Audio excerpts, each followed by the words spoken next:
Hey guys, welcome and ting and ting and ting. And the video is in a real hurry to start. Okay, we're gonna do one on Canadian. This one is a untold story of a Canadian code talker from World War II. And a code talker, I'm not so sure what that is. Let's go ahead and YouTube and SimSim. Someone suggested this to me. Let's check out this part of Canadian history. Let's go.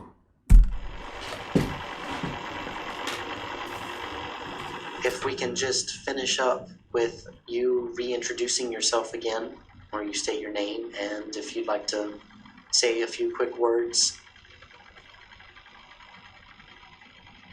I'm Charles Checker Tompkins. I'm a Métis. I'm half English and Cree-Indian. I love my country and I done everything they asked me to do. That's why I was in the army.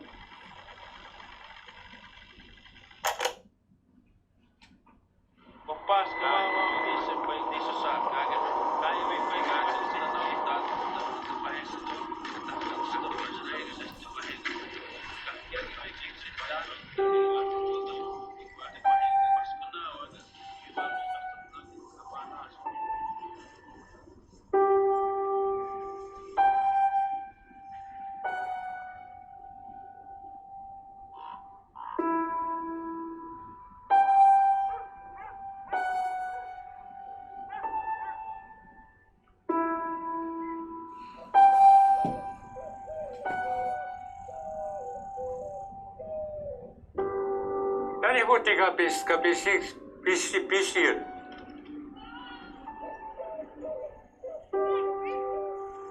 Jos uskat nohtimaan, että on niin kuin kiihtämään. Moikki, kaamuuten pitää tämän. Samsta mam tu nici ganda ya no dika pitya. Kapia wasiu ya kaya. Samsta mam tu nici ganda. Soskat nohtimaan, että on niin kuin kaya sitä sigisna vahuutta. Nyt saa näkivä kaikki on kestäminä, kaikki on nämä tiitoa. Nyt sijoavana kaikki on. Mä oon jokin konstui mä oon.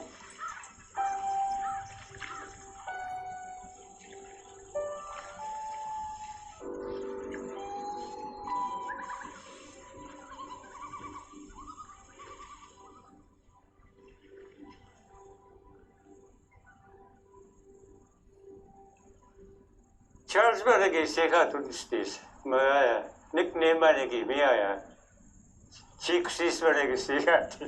Kakaya kota kakaya uta yuksamanagay sekata chiksis. Checkeri one me witty. Checker Tompkins. Good chiksis. His name was Charles Marvin Tompkins, but we called him Checker, and I'm not sure why they called him Checker. But every one in my family had some sort of a nickname.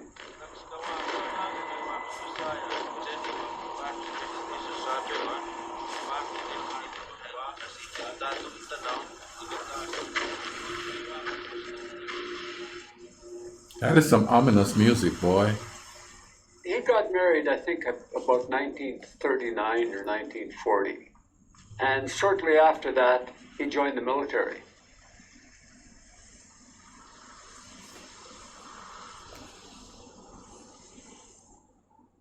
I think during the war, every kid wanted to join the army. Every kid. You know, you get 3 squares a day, you know. There was no work or nothing. And, but of course, us young fellas, you just couldn't wait to get in, really.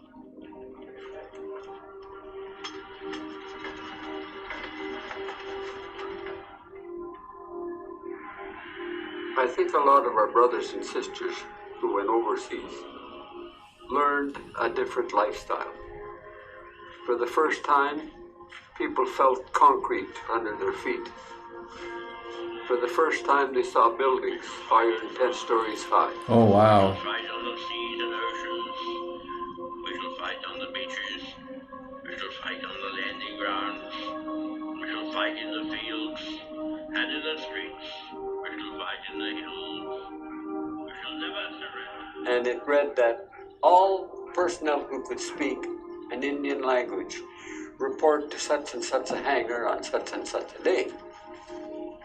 Checker reported. He said there was about 600 Aboriginal people in there. They were broken up into small groups and into their language groups and given messages to translate back and forth. The Cree came on top.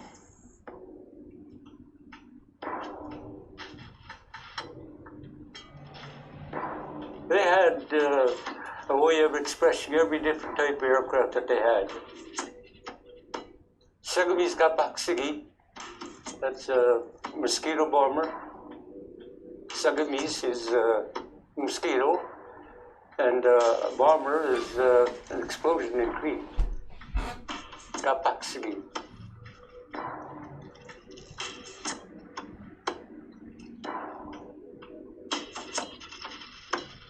They were attached to the American Air Force, and they would talk to one another and translate how many aircraft was going at a certain time, what type of aircraft, bombers they had, how many would be going. They'd say this in Cree on the radio, and the other fellow at the other end would be interpreting whatever message was sent. I don't think the Germans had a bloody clue on what the hell was being said. Some foreign code that no one heard of. Oh, wow. Napicho, nagaman dawit na makandaw paksigi.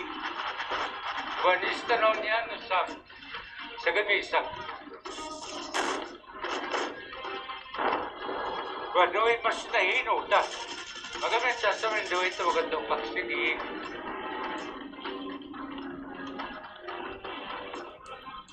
Since Americans couldn't understand what they were saying, they were just translating messages.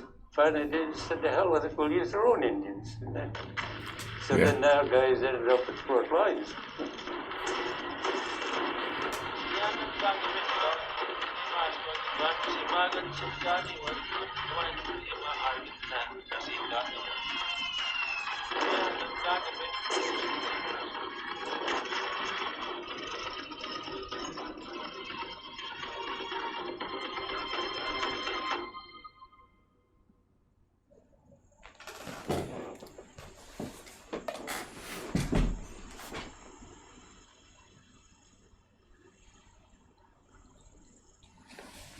I was about to say that the Americans used their native indigenous people to be cold crackers and things like that also. I think it was the Navajo, if I'm not mistaken. I've heard stories about that, so. He didn't like the war because of this destruction he saw and the action that he was in. I told Checker it's about time our knee styles were getting some credit for what they did. And that's when he told me that he was a code talker during the war. I asked him why he hadn't told me earlier. He said I was sworn to secrecy. And that's why he never said a word.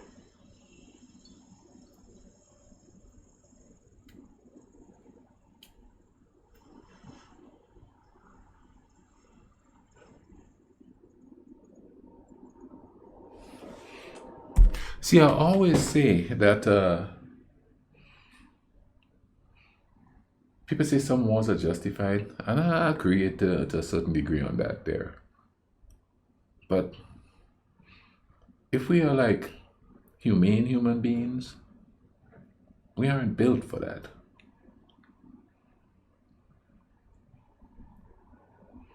Some people are just built for it, I guess, but I think it's a minority of people. I think most people are just cajoled into it because of nationalism, politics, religion, and all of that. But I think if given the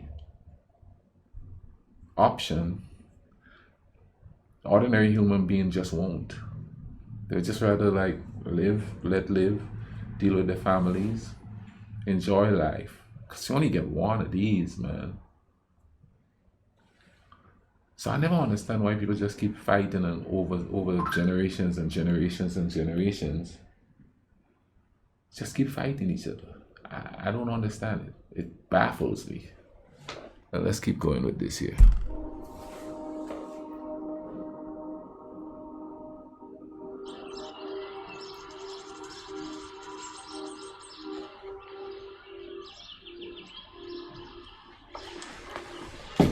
Holy smokes, Frank. Remember these? That's the kind of pictures they used to take when we were junior NCO school. It's great. That was in the wintertime. The checker's right there. Yeah. He looked serious. He was never serious in the military. He always looks serious in pictures. Yeah. This must have been their very first day in uniform. They both look like hell. Oh, Peter and Checker. you know, he couldn't have had that uniform. Probably the first time he put it on. He's trying to look taller than he Yeah. should be. You know, that's a good picture of Checker. God, I'd say, yeah. He looks serious as hell. Checker. Really brings back lots of memories. Lots of good memories. That's really good.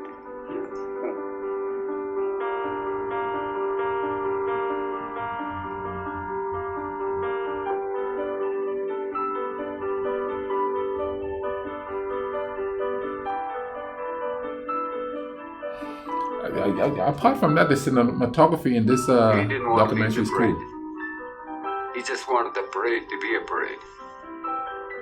And he could have watched it from the side. He was a great man. Gave his heart.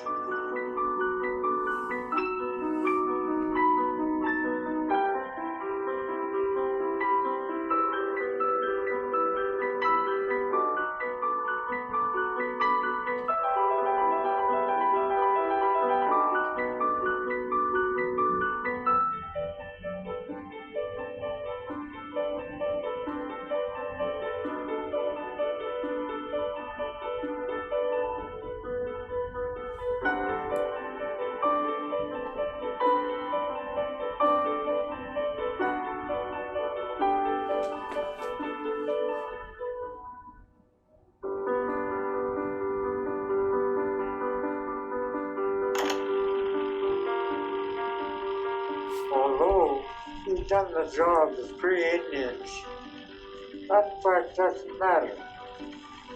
I done what I was asked. It's good enough. If you listen to me, I'm sorry I'm taking up your time. This is goodbye, I guess.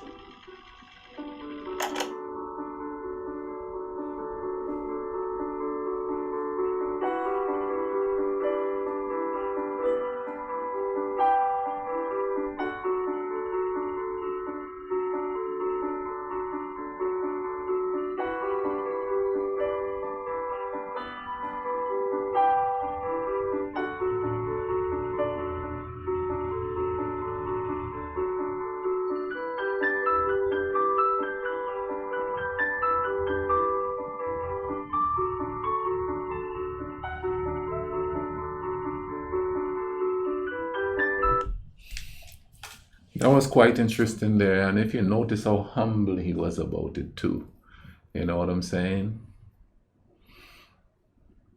I noticed there's a trend in most war heroes that they would rather do something else than do what they were doing.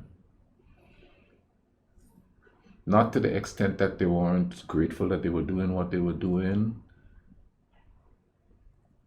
for the cause of what they were doing, but the fact that the destruction, like, well, one of the gentlemen says there, you know, he would rather be on the sidelines looking on or never having to deal with it.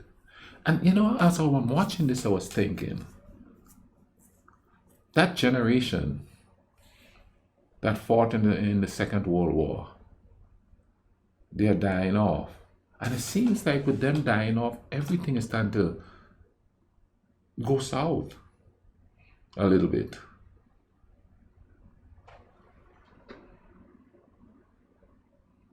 Comment down below. Tell me if you noticed that. I don't know what it is. But, we could have, at some point, go back to look at the sacrifices, and we could see them here right now and what they have gone through to get us to the point where we are. But most of them aren't here anymore. So there is no point of reference. And human beings have a tendency to, with the exception of certain things, believe what they see. Oh God. I don't know if that applies for politics, but for human things, they believe what they see. And if there's no point of reference, you say, well, look at this older gentleman here. He fought for you to have these freedoms. And now you could use other wars. You could use the war in Iraq. You could use the war in the Korean War, the Vietnam War. But it doesn't have the same impact as the Second World War. You know what I mean? World War. Kind of like the fate of the world was held in balance, and these men laid all down because the fate of the world was in balance. We don't have that anymore. You could use that for little operations here and there, but of course it doesn't have the same feeling because not everybody is involved in trying to stop the advance of what may have been a global threat. That sort of a viewpoint doesn't resonate anymore because it doesn't seem like that. And I do believe that's why they call them the greatest generation ever. I hope that made some sense. I hope you guys kind of learn a little bit here. It's kind of sad that they are not recognized by either governments. Or maybe they have. I don't know how old this documentary, 2003, so maybe they have. Comment down below, tell me if they have been recognized. I'm going to leave a link to this in the description, you know what I mean, so you all can go check it out and take. And also, I'm going to leave links to other videos that I reacted to in Canada. You guys, take care of each other, alright? Cool runnings.